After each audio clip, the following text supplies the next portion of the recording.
In Nintendo, there was some very big news. In fact, the future of Whipsmart's Spank Banky is at risk because Gamuzumi announced on Twitter that their latest game is having trouble getting passed by Nintendo. And they've never had a problem like this before. We sent the game in for review about a month ago, haven't received a review yet. But what we did receive was an email entailing that maybe the game will not fit the console policies. So look out, pervs. You may have to find... If only there was a way to see naked ladies. Yeah. If only there was an easy, inexpensive way to see naked ladies. But you know what? I think like people need it in video game form. Some people, it's not enough just YouPorn and whatnot. Like they need... or they would prefer, not need, but maybe just prefer to have it mixed in with the video games. I will say that game Immortality is pretty sexy. It has a lot of sexy moments. Not just nudity and sex, but eroticism. And that's I don't think I've ever played a game that has been so sexy. That made you horny. I don't know if that made me horny, but I was like, this is serious entertainment right here. Serious adult entertainment. This is not a video. This is not a game, actually, really. It's not a game at all. It's not a game. This is video entertainment. This is a unique I enjoy form. It too. Don't get me wrong, but it's not a video game. No. There's not much of a gameplay element. But I love it, and I'm still playing it. And even though I rolled the credits on Immortality like a couple of days ago, I still don't really know what happened, and I'm still finding new stuff and unlocking secrets, sort of. Oh, speaking of rolling credits, I never mentioned I rolled credits on Saints Row. Nice. I feel like you're in an elite club with that. I am. The storyline, once I figured out what the glitch was, what I thought was a glitch, but just was they did not explain what I needed to do properly. And someone online was like, no, I had the same issue. This is what you need to do.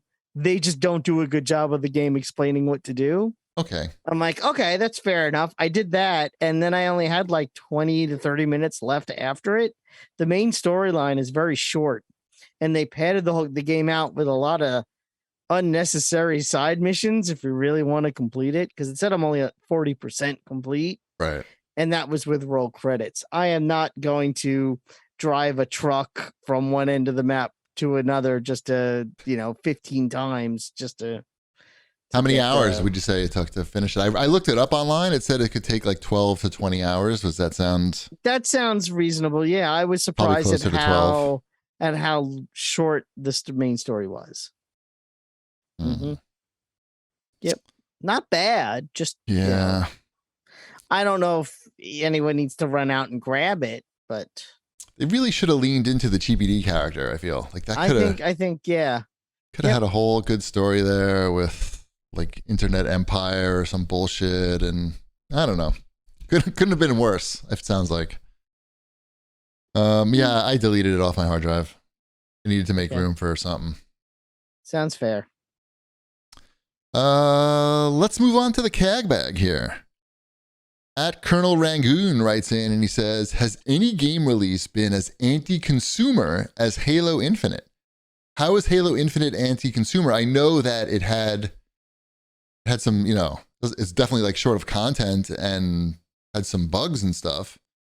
But how is it anti-consumer? And it was free on Game Pass.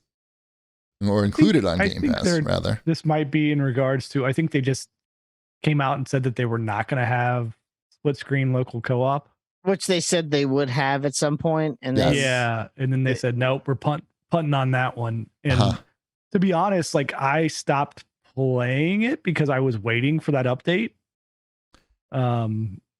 So that kind of sucks. It's that's kind of what Halo is. Some of the appeal of Halo through the years is that split screen co-op. Doesn't seem like it's that big of a reach. Right. But is that anti-consumer? I don't know if it's anti a little bit. Yeah, because that was we don't have it at launch, but it's coming promise. Right. And then they broke the promise. They lied. Yeah. Well, they broke the promise. I can't think of a higher profile game that's been as disappointing maybe as Halo Infinite.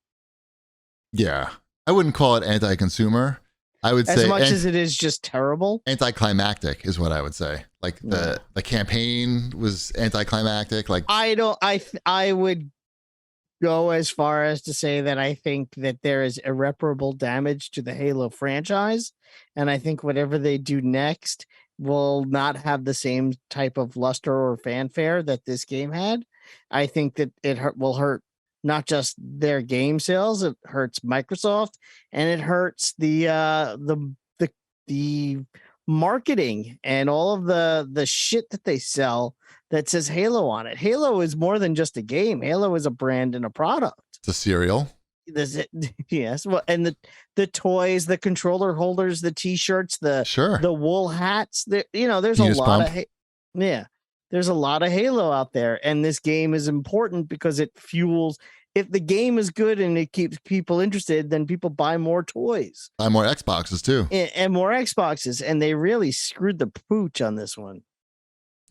I still am shocked that there's no battle royale game mode for this. How is that even possible? How is that possible? It doesn't feel like they're pumping the money and the resources into it. That if they really wanted it to be, because there's not gonna be much more Halo because they're gonna turn that focus onto Call of Duty. But they already have the people working on Call of Duty. Like Call of Duty is limited as far as merchandising goes. Because it's just soldiers. It's just soldiers for now. Right? Well, what can you do? Like you can have it's pretty generic. You can't really make much in the way of action figures. It just looks like shitty war toys. Yeah. No, you're not wrong there. But Wombat, you are right that like the game is such a misfire that who cares about the toys? It can't be they're definitely got to be selling less toys because the game isn't, people aren't playing the game. There's less people playing the game. There's going to be less people buying the toys. Like it's not. That's pretty straightforward. Yeah, right? Shipwreck and I both got giant Halo mechs on clearance. The toys are good. The toys are really good toys too. Good. But they're on clearance. Yeah. Yep. The mechs were so cheap, we got 2 of them. I don't know. There's still no battle royale. No. Maybe they'll have horde mode. There's no horde mode, right? They haven't even added that in yet. And that was COVID. COVID fucked them. COVID fucked them, right? That's a valid excuse. I think we can definitely say that. But I don't know how you bounce back from that.